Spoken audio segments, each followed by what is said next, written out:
We know that the deal has been approved in London. Can we expect this to be a rather relatively straightforward process once it goes over to Brussels?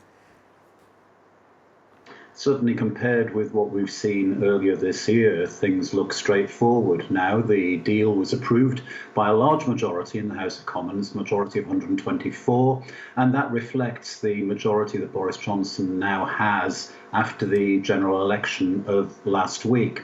We've got to remember this is just the withdrawal agreement bill. So the three components of that are the financial settlement between the United Kingdom and the European Union, the revised arrangements for Northern Ireland, and also the arrangements for EU nationals that are currently resident in the UK.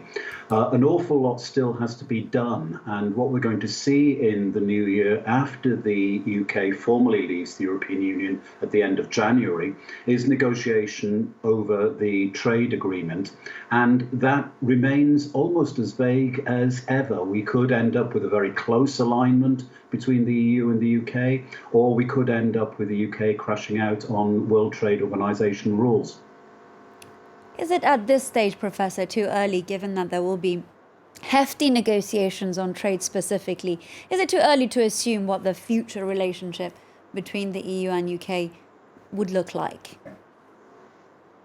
Absolutely. Boris Johnson has stated his desire to complete the trade negotiations by the end of 2020. And that is a very demanding time schedule. In order to have an extension, the UK would have to declare that by the 1st of July, and that leaves essentially 5 months. Moreover, part of the withdrawal agreement bill, as was passed by the House of Commons today, says that we will not be asking for any extension. So Boris Johnson really is after settling this in double quick time.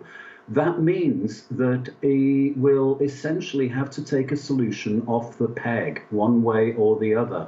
And that means either accepting a lot of the provisions of the single market and the customs union, going one way, or going the other way and going for a no-deal outcome at the end of 2020.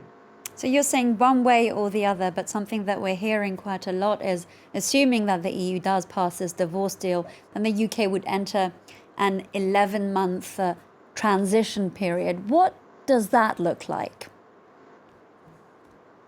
It looks exactly like what we have now, essentially. The UK, over those 11 months, would remain a member of the single market. It would remain a member of the customs union. But the key point then is that at the end of 2020, unless there's an extension, and the law in the UK would now have to be tweaked in order for that to happen, unless there's an extension, then the UK would crash out on World Trade Organization terms. And the distinction between these two possible outcomes now is very stark. Leaving on World Trade Organization terms, according to the government's own estimates, would in the medium term cost almost 10% of UK GDP. Leaving on terms where the UK stayed within the single market or something akin to that would mean a much more modest loss of GDP, something around 2%. So there's a lot to play for in terms of the economic outcomes here.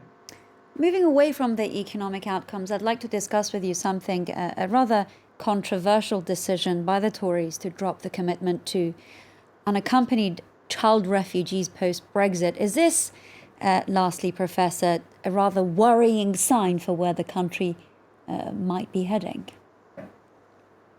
Absolutely. And there are several changes that were made to the withdrawal agreement bill compared with what went before Parliament before the general election. And these changes go in the direction of a hard line negotiation over the terms of Brexit. So it must be quite worrying for people that are caught up in this, also for the 3 million EU citizens that are resident within the UK. It makes the environment more toxic for them as well. A potentially toxic environment and a future awaits for the UK. Professor Geraint Jones of Lancaster University, thank you so much for sharing your insights with us here on France 24.